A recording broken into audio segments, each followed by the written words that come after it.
Hi everyone, आप सबका स्वागत है कोड फॉर एजुकेशन में। ये है आपका जावास्क्रिप्ट का पार्ट 6 गाइस। इसके अंदर हम देखेंगे आपका जावास्क्रिप्ट डेटा टाइप के बारे में कि डेटा टाइप्स है क्या और किस तरीके से हम इसको यूज कर सकते हैं। थ्योरी और प्रैक्टिकल दोनों ही देखेंगे हम इस वीडियो के अंदर। एंड जैसे कि गाइस मैंने आपको हर एक वीडियो में बताया, आपका जावास्क्रिप्ट ट्यूटोरियल की सीरीज चल रही है ये। अगर आपकी कोई भी वीडियो मिस हो जाती है तो प्लेलिस्ट का लिंक आपको डिस्क्रिप्शन बॉक्स में मिलेगा, वहां जाके आप देख सकते हैं। एंड गाइस आपको मेरी किसी भी वीडियो से रिलेटेड कोई भी डाउट होता है तो या तो कमेंट सेक्शन में कमेंट कर सकते हैं, या तो आप फिर इंस्टाग्राम, फेसबुक, ट्विटर या टेलीग्राम के ग्रुप में आप आके वहां पे मेरे से क्वेश्चन भी कर सकते हैं। ठीक है गाइस, तो यहां बात करें सबसे पहले डेटा टाइप्स के बारे में कि डेटा टाइप्स है क्या। तो यहां पे सबसे पहले आपको टाइटल भी दिख रहा होगा और यहां पे मैंने एक इंट्रोडक्शन रखा है। इंट्रोडक्शन छोटा सा, इसको देख लेते हैं पहले। सो इंट्रोडक्शन में मैंने यहां पे साफ साफ लिखा है आपका, there are majorly two types of languages. It means कि दो टाइप की लैंग्वेज होती है। कौन सी होती है? First one is statistical type language, जो कि आपकी स्टैटिक से चीजें होती है, आपको नाम से ही समझ में आ रहा होगा। Where each variable and expression type is already known at compile time, जैसे कि उसको पता होता है पहले से कि उसके पास में जो वैल्यू है वो किस तरीके से कंपाइल करा के और आउटपुट क्या देना है उसको। सेकंड क्या होता है आपका, once a variable is declared to be of a certain data type, ठीक है, it can not hold values of other data types. तो यहां पे साफ साफ है आपका टू टाइप्स की होती है ना चीजें। पहली होती है आपकी यहां पे स्टैटिकल, जो कि मैंने यहां पे मेंशन करके आपको बताया कि जो आपको पहले से पता होता है वेरिएबल्स को, वो उसी चीज को वहां पे प्रिंट भी करवाती है और उसी तरीके से आपको वहां पे दिखता है उसका आउटपुट। अब बात करें इसके अंदर सेकंड वन की, JavaScript is dynamical typed. It means कि जावास्क्रिप्ट जो है ना आपका, वो है आपका डायनेमिकल, जो कि जिसको डिफाइन करने के बाद आप क्या कर सकते हैं, उसको चेंज भी कर सकते हैं। कैसे? तो देखिए यहां पे ऑल्सो कॉल्ड क्लोजली टाइप्ड। यहां पे इसका नाम क्या है, एक तो है आपका डायनेमिकल, जो कि आप जावास्क्रिप्ट को बोल सकते हैं, और सेकंड जो उसका नाम होता है आपका क्लोजिकल टाइप, जो कि यहां पे साफ साफ मैंने लिखा भी है। Scripting language that is in JavaScript variables can receive different data types of over time. आपका क्या है कि इसके अंदर ना आपका डिफरेंट डिफरेंट टाइप्स होते हैं। कौन कौन से होते हैं वो तो मैं आपको इसी वीडियो में बताऊंगा, आगे चल के देखेंगे, और वो चेंज कैसे होते हैं वो भी देखेंगे हम। Data types are basically type of data that can be used and manipulated in a program। मैंने यहां पे साफ साफ मेंशन कर रखा है इसके अंदर कि लाइक कि जो जावास्क्रिप्ट के अंदर हम जितनी भी चीजें आप डेटा टाइप डिफाइन करते हैं ना, उसको रियल टाइम पे भी आप उसको मैनिपुलेट कर सकते हैं। कैसे? जैसे कि मैंने आपको प्रीवियस वाले में वेरिएबल बताया था, और वेरिएबल के अंदर मैंने आपको बताया था ये चीज कि किसी भी चीज को जब स्टोर करवा लेते हैं उसको भी आप वहां पे चेंज करवा सकते हैं। कब? जब वो रियल टाइम में जाएगा। तो वहां पे मैंने आपको बताया था कि जो फंक्शन होता है उसके अंदर जावास्क्रिप्ट के अंदर, वो मैं आपको जब पढ़ाऊंगा तो उसके अंदर और बेहतर आपको समझ में आएगा। मैंने प्रीवियस वाले में आपको वेरिएबल्स के ही बारे में बताया था, वेरिएबल्स किस तरीके से डिफाइन, डिक्लेयर और उसको असाइन करके उसको फिर डिक्लेयर करने के बाद जो आउटपुट आता है वो कैसे था, वो सब कुछ मैंने दिखाया था उसमें। इस वाले में भी देखते हैं कि डेटा टाइप क्या है। तो यहां पे जो दो मैंने आपको बताया, सबसे पहले एक होता है आपका स्टैटिक, एक होता है डायनेमिक। ये दो ऑप्शन आपको दिख रहा है, और जो जावास्क्रिप्ट है वो है डायनेमिक वाला, ध्यान रखिएगा। इसके बाद बात करते हैं यहां पे, इसके बाद देखेंगे यहां पे आपका सबसे पहले आपका वेर में आपका यहां पे एक्स है। मैंने आपको वेरिएबल मैंने आपको पढ़ाया था ना, जब मैंने आपको कहा था वहां पे कि आप वहां पे नेम कुछ भी रख सकते हैं। तो मैंने मानिए कि यहां पे रखा है आपका वेरिएबल एक्स, इट मींस कि वेर एक्स। वेर एक्स के अंदर मैंने यहां पे रखा है आपका हेलो कोड फॉर एजुकेशन। इसके अंदर अगर मैंने ये चीज रखी है तो इसको स्ट्रिंग बोलते हैं। ध्यान रखिएगा, जो टेक्स्ट कैरेक्टर होते हैं ना, इट मींस कि ए से लेके जेड के बीच में जितनी भी चीजें आपको मिलेंगी ना, और अगर आप वो कोड्स के अंदर होंगी तो वो आपका स्ट्रिंग होगा। ठीक है, इसके बाद देखते हैं नेक्स्ट है आपका यहां पे वेर x25। मैंने सेम वेरिएबल का नाम यूज करा है जिससे कि आपको समझ में आ सके कि अगर इन चीजों को आप सेम वेरिएबल पे साइन करेंगे तो उनको क्या क्या बोलते हैं, क्या कैसे कैसे यूज कर सकते हैं। तो पहला वाला आप समझ गए कि स्ट्रिंग क्या है। स्ट्रिंग का मतलब होता है आपका टेक्स्ट से रिलेटेड A to Z जो भी आप डिफाइन करेंगे कोड्स के अंदर, ध्यान रखिएगा, वो सिंगल कोड्स भी हो सकता है और वो डबल कोड्स भी हो सकता है। एंड सेकंड है इसके बाद में यहाँ पे नंबर्स को आपको बिना कोड्स के डालना होता है, जो कि मैंने यहाँ पे लिखा हुआ है, आपको साफ साफ दिख भी रहा होगा। थर्ड वन है आपका यहाँ पे वेरिएबल्स एक्स के अंदर ट्रू, ये होता है बुलियन केस। बुलियन क्या होता है आपका, बुलियन के अंदर दो टाइप्स के आपको चीजें मिलती हैं, एक होती है आपकी ट्रू, एक होती है फॉल्स, दैट्स इट। इससे ज्यादा कुछ भी बुलियन के अंदर नहीं मिलता आपको। जब कभी भी आप बुलियन डिफाइन करेंगे तो उसके अंदर आपको ट्रू या फॉल्स, ये दोनों में से एक चीज यूज करनी पड़ेगी। अब देखते हैं इसके बाद में नेक्स्ट है आपका यहाँ पे एक्स।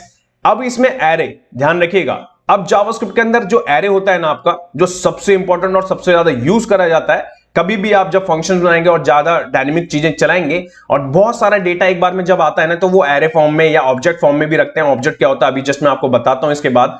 तो यहां पे एरे आपको दिख भी रहा होगा, तो एरे को किस तरीके से यूज करते हैं। सबसे पहले आपको यहां पे ब्रैकेट लेने, ब्रैकेट के अंदर आपके कोट्स के अंदर आपका क्या होंगे, जो वैल्यू होंगी ना वो रखेंगे, और मल्टीपल अगर वैल्यू होंगी तो वो क्या करना है आपको कोट्स वैल्यू कॉमा, फिर कोट्स, कोट्स के अंदर वैल्यू कॉमा, जितनी भी चीज रहेंगी कॉमा लगते लगते और कोट्स के अंदर वो चीजें चलते रहेंगी, किसके अंदर, ब्रैकेट्स के अंदर, ठीक है। अब बात करते हैं इसके बाद में नेक्स्ट है आपका यहाँ पे ऑब्जेक्ट, जो कि मैंने अभी जस्ट आपको बताया था ना एरे के साथ में, जो मैं एग्जांपल आपको दे रहा था वैसे ही होता है, बट यहाँ पे केस ना थोड़ा चेंज हो जाता है। कैसे? अब आपको यहाँ पे कर्ली ब्रेसेस दिख रहे होंगे, कर्ली ब्रेसेस के साथ में आपका ये जो उसमें फर्स्ट नेम दिख रहा होगा ना आपको, first name and last name, तो देखिए जो आपको उसकी वैल्यू है उसके अंदर तो आपको कोट्स दिख रहे होंगे, बट जो उसका की है उसके अंदर मैंने वहां पे कोट्स नहीं दिए। तो ऑब्जेक्ट के अंदर क्या कर सकते हैं आप, ऑब्जेक्ट के अंदर किस तरीके से आपको चीजें डिफाइन करनी चाहिए, सबसे पहले कर्ली ब्रेसेस के अंदर, एंड इसके बाद में आपको वहां पे क्या करना है, की रखनी है ना उसकी, तो की पे आप कोई भी नाम दे सकते हैं, जो भी आपको वैल्यू रखनी है ना उससे रिलेटेड। जैसे मैंने फर्स्ट नेम में यहाँ पे जैन रख रखा है तो यहाँ पे आपको दिख भी रहा होगा, एंड लास्ट में डियो रख रखा है तो यहाँ पे दिख भी रहा होगा, ठीक है। तो ये आपका की एंड वैल्यू के पेयर के हिसाब से यहाँ पे ऑब्जेक्ट चलता है, और ऑब्जेक्ट के बारे में और डिटेल में बात करेंगे आगे चल के आने वाली वीडियोस में, और एरे के बारे में भी, क्योंकि ये बहुत छोटे टॉपिक्स नहीं है, ठीक है। ये अपने आप में इतने बड़े टॉपिक्स हैं कि इनके ऊपर एक पर्टिकुलर वीडियोस बन सकते हैं, पर्टिकुलर एक पूरी की पूरी सीरीज टाइप की बन सकती है कि कितने टाइप के होते हैं, क्या क्या कर सकते हैं, कैसे कैसे मैनिपुलेट कर सकते हैं, कैसे बहुत सारी चीजें चला सकते हैं, ठीक है। और यही दो चीज सबसे ज्यादा यूज होती है आपके रियल वर्ल्ड के प्रोजेक्ट में, जब कभी भी आप कंपनी में जाएंगे तो, ठीक है। एंड यहाँ पे नेक्स्ट आपका यहाँ पे इसके अंदर है नल, ठीक है। नल क्या होता है आपका, जब कभी भी आप वेरिएबल यूज करना चाहते हैं, ठीक है, अब वो क्या करना है आपको, वहां पे यूज ही नहीं करना, इट मींस की वैल्यू नहीं है आपके पास में, आपको नल रखना है पहले बाय डिफॉल्ट स्टैटिक तौर पे, ठीक है, जब तक आपके पास में कोई डेटा नहीं आता। तो उसके लिए आप यहाँ पे नल भी डिफाइन कर सकते हैं, और नल आपका नल के है, डेटा टाइप है ये भी आपका एक। एंड सेकंड है इसके बाद में लास्ट आपका अनडिफाइंड, इट मींस कि आपको डिफाइन ही नहीं करना, नल आपका अलग है, ध्यान रखिएगा, नल आपका अलग है कि इट मींस की वैल्यू आपने असाइन करी है, बट उसको क्या बताया, नल बताया है। बट अनडिफाइंड में क्या है कि आपने उसको असाइन ही नहीं करा, देख रहे हैं आप यहाँ पे कि इज इक्वल टू का साइन ही नहीं है उसके आगे, आपने वेर लिया, एक्स लिया, दैट्स इट। उसके बाद में आपने जब नहीं बताया उसको तो वो अनडिफाइंड ही रिटर्न करेगा आपको, ठीक है। तो ये सारे के सारे हैं आपके डेटा टाइप्स, जो कि मैंने आपको यहाँ पे दिखाए, string, number, boolean, array, object, null, undefined. तो ये सारे के सारे डेटा टाइप्स हैं आपके, ठीक है। अब जितनी भी चीजें मैंने आपको बताई हैं, बात करते हैं इनकी प्रैक्टिकल की, तो यहां चलते हैं सबसे पहले अपने एडिटर पे एंड करके देखते हैं इन सबको। सो गाइस यहाँ पे एडिटर पे आने के बाद सबसे पहले आपको फाइल का नाम दिख रहा होगा, मैंने यहाँ पे फाइल सेव कर रखी है, part 6 JavaScript data types dot HTML. Then इसके बाद मैंने यहाँ पे स्ट्रक्चर रख रखा है आपका HTML का, जो कि हम रखते चल रहे हैं, और ये सेम वही फोल्डर होने वाला है, ध्यान रखिएगा, मैं हर बार दिखाता हूं आपको कि जिससे कि आपको कंफ्यूजिंग ना हो। एंड इस फाइल का आउटपुट देख लेते हैं पहले वेब ब्राउजर पे, तो कुछ इस तरीके से आपको दिख रहा है, क्योंकि वहां पे हमने H1 यूज कर रखा है, ओके। अब बात करते हैं इसके अंदर सबसे पहले आपका स्ट्रिंग की, जो कि मैंने आपको बताया, ठीक है, स्ट्रिंग किस तरीके से आपको लेना है और किस तरीके से आप यूज कर सकते हैं। तो यहां पे मैं क्या करूंगा, एक्स ही लूंगा, क्योंकि जो एग्जांपल मैं आपको दिखा रहा हूं उसी से मैं आपको बताऊं तो आपको ज्यादा बेहतर समझ में आएगा। तो यहां पे मैं ले लेता हूं आपका कोड फॉर एजुकेशन, ठीक है, ये देखिए ये चीज ले ली मैंने। इसी चीज को प्रिंट कराने के लिए आपको क्या करना पड़ता है, देखिए मैं डॉक्यूमेंट डॉट राइट के बाद आपको क्या करना है, यहां पे एक्स ले लेना है, ये चीज ले लिया आपने। इतनी चीज को लेने के बाद में अगर मैं करूं सेव एंड सेव करके यहां पे चलूं, तो यहां पे आपको दिख रहा होगा कोड फॉर एजुकेशन आ गया आपका, ठीक है। अब आप कैसे पता लगा सकते हैं कि ये क्या चीज है, मैंने तो आपको बता दिया कि लाइक कि आप कैसे चीजें देख सकते हैं, बट आपके पास में जावास्क्रिप्ट के अंदर भी ये चीज मिलती है कि किसी भी आपको वेरिएबल को अगर देखना है ना, वो क्या उसकी वैल्यू आ रही है, तो उसके लिए हमारे को क्या मिलता है देख लेते हैं एक बार। तो यहां चलते हैं, यहां पे सबसे पहले मैं क्या करता हूं, एक यहां पे आपका इसी के अंदर कॉमा लगाता हूं मैं, ठीक है, एंड कॉमा के बाद में मैं क्या करता हूं, BR दे देता हूं, जिससे कि स्पेस क्रिएट हो सके, ध्यान रखिएगा। एंड इसके बाद में क्या करना है आपका डॉक्यूमेंट डॉट, ठीक है, यहां पे राइट आप लेंगे, यहां पे ब्रैकेट लेंगे, इन ब्रैकेट के अंदर आपको क्या करना है, टाइप ऑफ, एक साथ ही लिखेंगे और एक्स लिख देंगे, दैट्स इट।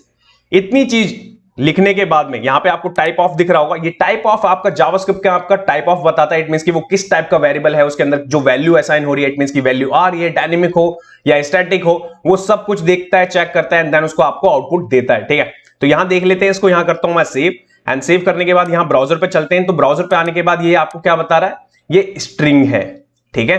यहां पे आपने देखा कि मैंने यहां पे क्या लिखा था आपका, यहां पे मैंने लिखा था आपका code for education. Code for education मैंने आपको क्या पढ़ाया, मैंने पढ़ाया आपको कि वो स्ट्रिंग होता है, और यहां पे आपने चेक करा किस चीज से, टाइप ऑफ से, वो भी हमें क्या रिटर्न कर रहा है, वो भी हमें रिटर्न कर रहा है आपका स्ट्रिंग। अब बात करते हैं इसके बाद में नेक्स्ट, अभी ये चीज तो हो गई स्ट्रिंग से रिलेटेड, ठीक है। अब है आपका नंबर से रिलेटेड, तो नंबर से रिलेटेड में अब मैं क्या करूंगा, ये चीज तो हो गई, मैं इसको कमेंट कर देता हूं, ठीक है, मैं डिलीट नहीं कर रहा, कि आपके प्रैक्टिस के लिए रहे, ध्यान रखिएगा। आप पॉज कर करके इस चीज को लिख भी सकते हैं, मैं यहां से डिलीट नहीं कर रहा, ध्यान रखिएगा। एंड इसके बाद है आपका यहां पे नंबर में अब मैं यहां पे करता हूं आपका वही सेम, एंड सेम करने के बाद में मैं सबसे पहले आपका यहां पे ले लेता हूं ये चीज, ये देखिए कॉपी पेस्ट करके मैंने, ठीक है। अब ये नंबर लेने के बाद आप देखेंगे तो यहां पे आपका क्या दिख रहा है 23। अब आप यहां पे कैसे पता लगाएंगे, सेम जैसे तरीके से मैंने यहां पे ऊपर आपको दिखाया, कॉपी करूं और कॉपी करके अगर मैं इस चीज को यहां पे रखूं अभी, तो ये आपका क्या रिटर्न करना चाहिए, मैंने आपको क्या पढ़ाया था, मैंने आपको बोला था ये नंबर होता है। तो इतनी चीज को मैं यहां पे करता हूं सेव, एंड सेव करने के बाद आप देखेंगे तो देखिए टाइप्स ऑफ ने क्या बताया आपको, नंबर। जैसे कि अभी इससे प्रीवियस वाले में आपको क्या बताया था, स्ट्रिंग, क्योंकि वहां पे हमने कोड्स के अंदर आपके ए से लेके जेड के बीच में जो भी टेक्स्ट होते हैं आपके कैरेक्टर्स वो लिखे हुए थे, ठीक है। अब बात करते हैं इसके बाद में, ये चीज तो हो गई आपकी किससे रिलेटेड, ये हो गई आपके नंबर से रिलेटेड। इसके बाद में मैं इसको भी कमेंट करूंगा, ठीक है। इतनी चीज को मैं कर लूंगा पहले कॉपी, ये देखिए मैं यहां से कॉपी कर लेता हूं और इसको कर देता हूं कमेंट, एंड कमेंट करने के बाद में इसको पेस्ट कर लेता हूं, ठीक है। मैं यहीं पे रख रहा हूं इसी पेज पे, ध्यान रखिएगा, बार बार मैं इसको लिख नहीं सकता, इसलिए मैं इस चीज को कर रहा हूं। एंड मैं यहां पे अगर मैं लिख दूं ट्रू, ये है आपका किससे रिलेटेड, बुलियन से रिलेटेड, ठीक है। तो यहां पे हमें क्या मिलना चाहिए आउटपुट, यहां पे क्या मिलना चाहिए, मैंने आपको क्या बताया था बुलियन के बारे में, कि बुलियन होते हैं आपके टू टाइप्स के, बस या तो उसकी वैल्यू आएगी फॉल्स या तो वो ट्रू आएगी, दैट्स इट, इससे ज्यादा कुछ नहीं होते, इतना ही ध्यान रखना है बस आपको। इतनी चीज को अगर मैं करूं सेव, एंड सेव करने के बाद यहां चलूं तो यहां पे आपको ट्रू अगर आ रही है बुलियन, तो यहां पे देखिए वो भी बुलियन है। अगर मैं यहां पे फॉल्स भी कर देता ना, वो भी आपका रिटर्न क्या करता, आपको जो टाइप्स मैं बता रहा हूं ना आपको टाइप्स ऑफ, वो भी आपको बुलियन ही बताता। देखिए फॉल्स आने पे भी वो वैल्यू आपको क्या दे रहा है, बुलियंस, ठीक है। तो आप समझे कि किस तरीके से आप टाइप्स भी पता लगा सकते हैं वेरिएबल का, कि वो किस तरीके का डेटा लेके आ रहा है अपने साथ में। नेक्स्ट है इसके बाद में यहां पे ये चीज तो हो गई आपकी। इतनी चीज को करने के बाद इसको करता हूं मैं कॉपी, कमेंट, कमेंट के बाद में नेक्स्ट देखते हैं यहां पे, ठीक है। वेर आपका रह गया यहां पे, तो वेर ले लेते हैं, ये देखिए वेर के बाद में अब आपको यहां पे क्या देखना है, मैंने आपको बताया था यहां पे एरे। एरे कैसे, सबसे पहले ब्रैकेट लिया आपने, ब्रैकेट के बाद देखिए यहां पे मैं लिख लेता हूं आपका HTML, लगाता हूं कॉमा, देन उसके बाद में अगेन ब्रैकेट्स के अंदर यहां पे मैंने यहां पे क्या लिया आपका, देखिए कोट्स के अंदर आपका वैल्यू, देन इसके बाद में अगेन यहां कर देता हूं आपका जावा, देखिए जावास्क्रिप्ट। तीन चीज ले ली मैंने। अब ये तीन चीज मैंने यहां पे ले ली और लेने के बाद मैंने x को ले लिया यहां पे, तो x क्या प्रिंट करेगा, HTML करेगा, CSS करेगा या जावास्क्रिप्ट करेगा, देख लेते हैं एक बार। तो यहां चलते हैं, इसको करते हैं सेव, एंड सेव करने के बाद यहां चलेंगे तो यहां पे आपको दिख भी रहा होगा, तो देखिए HTML आपका क्या कर रहा है, HTML CSS जावास्क्रिप्ट, ये चीज आपको दिख रही है कि किस तरीके से आपका यहां पे, जिस तरीके से मैंने वहां पे लिखा ना आपका, इट मींस कि कॉमा भी आपका आ रहा है, ध्यान रखिएगा यहां पे देखिए कॉमा भी आपको विजिबल हो रहा होगा, कि जो कि इन दोनों के बीच में रखा है मैंने आपका HTML के बाद CSS के बाद, वो चीज आपको यहां पे ब्राउजर पे दिख भी रही होगी। एंड टाइप आपका क्या दे रहा है, ऑब्जेक्ट, ऐसा क्यों।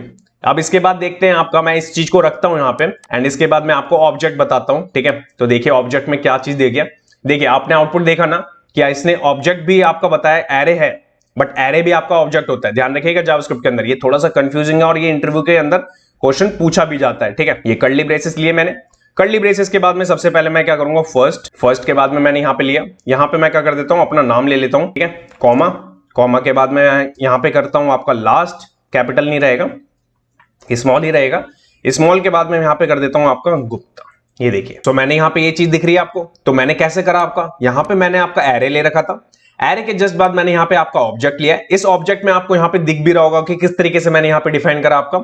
सबसे पहले कर्ली ब्रेसेस, फर्स्ट नेम की वैल्यू, फिर उसके बाद में की, देन उसकी वैल्यू। इतनी चीज को अगर मैं सेव करूं और सेव करके यहां पे चलूं एंड यहां पे आने के बाद दिखाऊं आपको, तो देखिए किस तरीके से आपका यहां पे प्रिंट हो रहा है, ऑब्जेक्ट ऑब्जेक्ट ऑब्जेक्ट।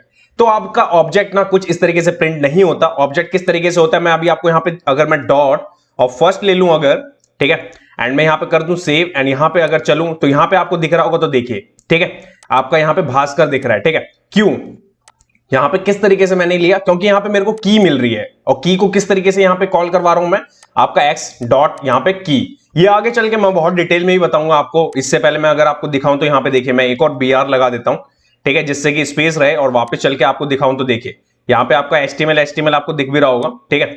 ओके, मैंने यहां पे क्या करा, आपका एक्स एक और प्रिंट करवा दिया, बट मेरे को BR ही रखना था। इतनी चीज को लिया मैंने, लेने के बाद आप देखेंगे तो देखिए थोड़ा सा और स्पेस कर लेते हैं, जितनी बार प्रिंट करवाना है एक बार करवा लेते हैं BR को, कि थोड़ा सा स्पेस ज्यादा, ठीक है। ये देखिए अब आपको विजिबल हो रहा है कि आपका जो ऊपर एरे है ना, वो भी एरे आपका ऑब्जेक्ट फॉर्म में ही उसको टाइप का मिल रहा है, वो ऑब्जेक्ट ही होता है, ठीक है। एरे भी आपका ऑब्जेक्ट है, और ऑब्जेक्ट तो ऑब्जेक्ट है ही, बट एरे को अब मैंने क्या करा कि डायरेक्ट प्रिंट करवाया तो उसने सारी वैल्यू एक बार में प्रिंट कर दी, बट जब मैंने आपका ऑब्जेक्ट प्रिंट करवाया तो उसने क्या करा, मेरे को ऑब्जेक्ट ही रिटर्न कर दिया। तो मैंने आपको बताया ना कि जब कभी भी हम ऑब्जेक्ट डिफाइन करते हैं ना और उसके अंदर हम की और वैल्यू का पेयर जो बनाते हैं हम, तो हमेशा हम क्या करते हैं, जो वेरिएबल का नाम होता है ना उसके साथ में डॉट जो भी की होती है उसके अंदर उसी को प्रिंट करवाना होता है, तो हम उसको कॉल करवाते हैं। जैसे मैंने यहां पे डॉट फर्स्ट करवाया तो भास्कर आ रहा है। अगर मैं इसको यहां पे कर देता लास्ट, तो देखिए मैं इसको करता हूं सेव, एंड सेव करने के बाद आप देखेंगे तो देखिए गुप्ता, और ये भी आपका ऑब्जेक्ट होता है क्योंकि वो खुद में एक ऑब्जेक्ट है। तो आप समझ रहे हैं कि एरे है जो आपका वो ऑब्जेक्ट है, ऑब्जेक्ट तो ऑब्जेक्ट है ही आपका, ठीक है, ये चीज आप समझ गए। अब बात करते हैं, ये चीज आपको क्लियर हो चुकी है। इसके बाद देखते हैं नेक्स्ट, तो मैं इसको पहले करता हूं कमेंट, इसको भी मैं यहां से कॉपी कर लेता हूं, ठीक है, एंड यहां पे कर देता हूं कमेंट। ये हो गए आपके एरे और ऑब्जेक्ट के बारे में। इसके बाद में मैंने आपको क्या बताया था, नल, ठीक है। अब नल कैसे होता है देखिए, मैंने यहां पे लिख दिया दैट्स इट नल। अब देखिए इस चीज को हटाते हैं, पहले इस चीज में क्या आपको रिटर्न मिलेगा वो देख लेते हैं, ठीक है। तो मैं इसको करता हूं सेव, सेव करने के बाद यहां चलते हैं, यहां चलने के बाद भी आपको दिख रहा होगा नल भी आपका ऑब्जेक्ट के ही अंदर आता है, ठीक है। इट मींस कि आपका एरे, ऑब्जेक्ट एंड नल, ये तो ऑलरेडी आपके सारे के सारे तीनों ऑब्जेक्ट ही हैं, ठीक है। इसके बाद मैंने आपको एक और बताया था, वो था आपका क्या, अनडिफाइंड। तो इतनी चीज को अगर मैं लूं और इसको कर दूं कमेंट, और कमेंट करने के लिए मैंने आपको प्रीवियस वाले से पहले ही पढ़ा रखा था कि कैसे कमेंट करते हैं, ध्यान रखिएगा। आई होप कि आपको ये चीजें पता होंगी, तो मैं किस तरीके से कमेंट कर रहा हूं। इसके बाद मैंने आपको बताया था नल, इट मींस कि मैंने यहां पे कोई भी चीज डिफाइन नहीं करा। नल आपने देख लिया, नल के बाद आपको क्या करना है, अनडिफाइंड वाला यूज करना है ना। तो आपको कोई भी वेरिएबल लिया, आपने वेरिएबल का नाम लिया बट उसको कोई भी वैल्यू असाइन ही नहीं करी। अब इस केस में आपको क्या मिलना चाहिए, यहां करेंगे सेव, एंड सेव करके यहां चलेंगे तो यहां पे आपको दिख भी रहा होगा अनडिफाइंड अनडिफाइंड। इट मींस कि जो आपने वैल्यू ली और वैल्यू आपने दी ही नहीं किसी भी आपने वेरिएबल्स को, तो वो आपका रिटर्न क्या कर रहा है, आपका अनडिफाइंड, और टाइप उसका क्या है, वो खुद में आपका अनडिफाइंड है। ध्यान रखिएगा, एरे, ऑब्जेक्ट और नल आपके ऑब्जेक्ट के अंदर आते हैं, ठीक है। और जो आपका अनडिफाइंड है ना, इट मींस कि आपने वैल्यू असाइन ही नहीं करी किसी भी वेरिएबल को, तो वो आपका अनडिफाइंड के अंदर आते हैं टाइप्स। ध्यान रखिएगा, इसलिए मैंने आपका टाइप्स भी क्लियर करे हैं इसी के अंदर कि डेटा टाइप क्या होते हैं, डेटा टाइप्स को किस तरीके से पता लगा सकते हैं हम जावास्क्रिप्ट के अंदर, वो भी मैंने आपको इसी के अंदर बताया, ठीक है। तो ये सारी की सारी चीजें जितनी मैंने आपको बताई, सबसे पहले आपके यहां पे ऊपर से अगर एक बार और रिवाइज करवाऊं मैं आपको, तो मैंने आपको स्ट्रिंग बताया, स्ट्रिंग के बाद आपका नंबर बताया मैंने, नंबर के बाद मैंने बुलियन बताया आपको, बुलियन के बाद आपका एरे बताया, एरे के बाद आपका ऑब्जेक्ट, ऑब्जेक्ट के बाद आपका नल, नल के बाद मैंने यहां पे अनडिफाइंड। यही मैंने आपको बताए थे डेटा टाइप्स होते हैं आपके, और डेटा टाइप्स किस तरीके से पता भी लगा सकते हैं आप, वो भी मैंने आपको मेथड बताया इसके अंदर। तो उम्मीद करता हूं कि आपको ये सारी की सारी चीजें समझ में भी आई होगी, और नहीं समझ में आई है तो कमेंट सेक्शन में कमेंट भी करिए, मैं आपको डाउट क्लियर जरूर करूंगा। अब देखते हैं नेक्स्ट वाली क्लास में हम क्या पढ़ने वाले हैं, वो भी एक बार देख लेते हैं। सो गाइस, नेक्स्ट वाली क्लास में हम देखेंगे आपका अर्थमेटिक ऑपरेटर्स के बारे में, कि अर्थमेटिक ऑपरेटर्स जावास्क्रिप्ट के अंदर होते क्या है एंड इनको किस तरीके से यूज किया जाता है, सब कुछ कवर करेंगे, थ्योरी एंड प्रैक्टिकल। जब तक के लिए till then bye bye guys.